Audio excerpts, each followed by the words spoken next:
দ্বিতীয় দিনের মতো ঢাকা দক্ষিণ সিটি কর্পোরেশন উচ্ছেদ কার্যক্রম চালিয়েছে রাজধানীর গুলিস্তানে বঙ্গবাজারের অস্থায়ী দোকানগুলোতে। গত বছর ভয়াবহ অগ্নিকাণ্ডে মার্কেট পুড়ে গেলে এসব অস্থায়ী দোকানগুলো বসার সুযোগ করে দিয়েছিল সিটি কর্পোরেশন। শর্ত ছিল বহুতল ভবন নির্মাণের জন্য সেগুলো ভেঙে ফেলা হবে। তবে দোকানীদের দাবি নোটিশ না দিয়েই উচ্ছেদ করায় তাদের মালামাল খোয়া গিয়েছে। আমাদেরকে কখন নোটিশ দেওয়া হয়নি, এমনও কিছু বলা হয়নি যে সবাই সবার মাল যার যার মানে নিজের স্থানে নিয়ে যান। যে যেমনি পারতেছে লুটপাট করে নিয়ে যেতেছে। আমার দোকানে বক্স করা ছিল, তালা মারা ছিল। আমি আজকে সকালে বাড়ির থেকে আইছি, আমার দোকানের চিহ্ন দেখি না। অবশ্য বঙ্গবাজার কমপ্লেক্স দোকান মালিক সমিতি জানিয়েছে নোটিশ সময় মতোই দেয়া হয়েছে। যারা অভিযোগ জানাচ্ছে তারা মূলত কর্মচারী, দোকানের মালিক নন। মার্কেট পুড়ে যাবার পর তাদের বসার অনুমতি দিয়েছিল মালিকেরা। গেলে বলে যে তারা দূর করে উড়ে দিচ্ছে, ভেঙে দিচ্ছে, ম্যাগিং করে নাই, তো ভুয়া আলাপ এগুলি। এসব আলাপে কোনো বিকাইব না, কারণ এটা মার্কেটটা কোটি কোটিটা সম্পত্তি আনে। একটা দোকানের মালিক অস্তিত্ব হারা হয়ে গেছে, কারণ তারা তো আজকে 1 বছরের ভিতরে 1 টাকা বাড়া হয় নাই। তারা কিন্তু অসহায় হয়েছে। এমন কোনো দোকানদার আছে, এই একটা দোকান যার তার সম্বল আছে, সেই সম্বলটা দিয়ে তার সংসার চলে। তো 1 বছর যাবত সে বেকার, কিছু বাড়িতে আছে আর বাকিগুলো কর্মচারী।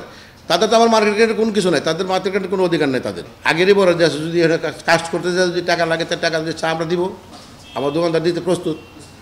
কথা বলছেন, কারণ এরা তো পয়সা রয়েছে, মনে করে বেকার হয়ে গেছে না। যারা যদি ব্যবসা করুক আর না করুক, কেউ ব্যবসা করে, কেউ ভাড়া দিয়ে রাখা, কিন্তু সবারই তো মালিকের যদি টাকা চাই সিটি কর্পোরেশন দিবে, কারণ তাদের সাথে আন্ডারস্ট্যান্ডিং হয়েই তো দিবে নাকি ভবন নির্মাণের জন্য। ঢাকা দক্ষিণ সিটি কর্পোরেশন জানিয়েছে 2.5 বছরের মধ্যে 10 তলা ভিতের ভবন নির্মাণ করা হবে। বরাদ্দ দেয়া হবে পুড়ে যাওয়া দোকান মালিকদের। মাননীয় প্রধানমন্ত্রী এটি যাতে উদ্বোধন করেন, আমরা প্রস্তাবনা পাঠিয়েছি যে আমরা আশা করছি যে খুব শীঘ্রই উনি একটি সুবিধাজনক একটি সময় নির্ধারণ করে দিবেন। আশা করি ওনার এই সময়ের উপর ভিত্তি করে আমরা সংশ্লিষ্ট সকল পক্ষকে এখানে নিয়ে একটি আনুষ্ঠানিকভাবে এটিকে আসলে উদ্বোধন করা হবে।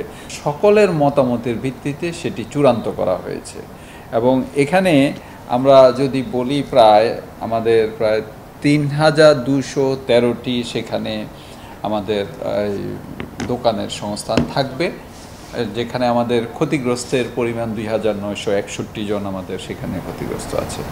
সুতরাং তারা সেই ক্ষতিগ্রস্ত বিষয়গুলা বিবেচনা করে বাকিগুলা আমাদের যেই ঢাকা দক্ষিণ সিটি কর্পোরেশন নীতিমালা আছে সেই নীতিমালার ভিত্তিতে বাকিগুলা করা হবে।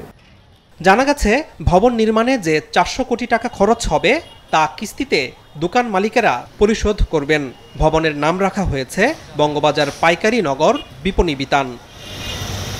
আনোয়ার হোসেন, মাছরাঙা সংবাদ, ঢাকা।